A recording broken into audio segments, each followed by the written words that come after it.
سلام دوستای خوبم، وقتتون بخیر. امیدوارم هر جای دنیا که هستین شاد و سلامت باشید. امروز هم با یک ویدیوی جالب و شاد دیگه در خدمتتون هستم.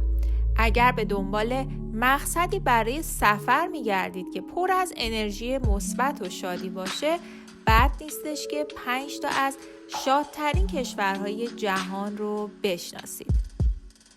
برای دیدن ویدیوهای آینده من کانال منو سابسکرایب کنید و زنگوله رو بزنید. در ضمن برای حمایت از کانال من فقط کافیه ویدیوهای منو لایک بکنید. در ادامه با ماریو پیک همراه باشید.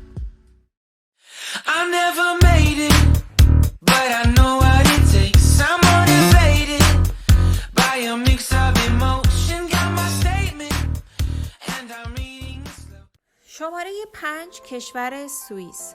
سوئیس که شهرت جهانیش رو مدیون امنیت و ساعت و بانک‌های مشهورش هست، در سال 2015 شادترین کشور جهان لقب گرفت.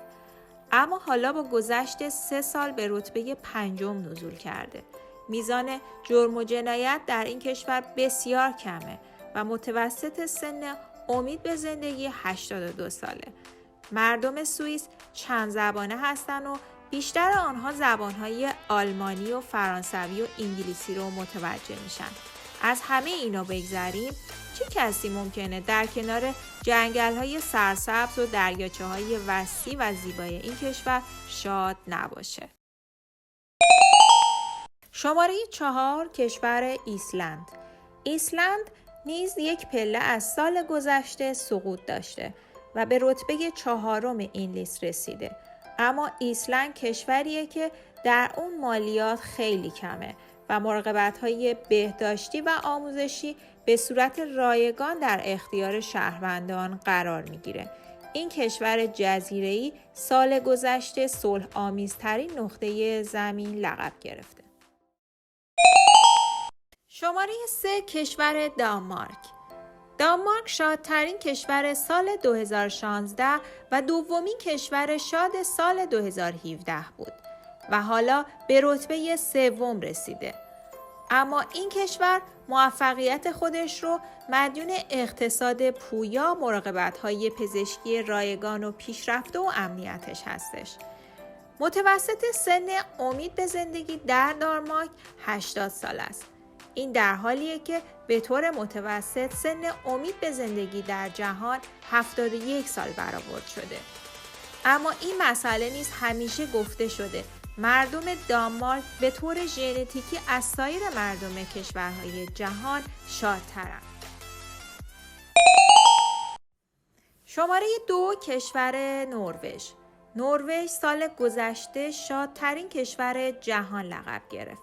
هرچند ایستادن در رتبه 2 شادترین کشورها نیز چیزی از این لقب کم نمی کند. شاید دلیل آن این باشد که نروژ یکی از زیباترین کشورهای اروپاه که در اون برابری جنسیتی حرف اول رو میزنه.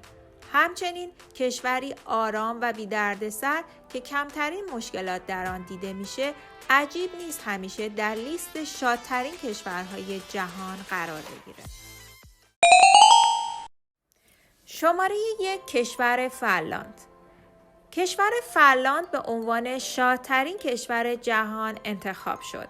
بار دیگر یک کشور اسکاندیناوی در صدر لیست شادترین ها قرار گرفت. فنلاند پیشرفت قابل توجهی نسبت به سالهای گذشته داشته و از پله 5 به پله اول رسیده.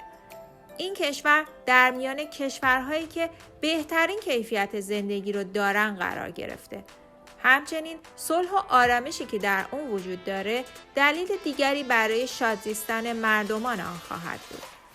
فنلاند 8مین کشور بزرگ اروپاست که جمعیت اون حدود 5,500,000 نفر است که در میان آن 300,000 نفر از کشورهای دیگر هستند.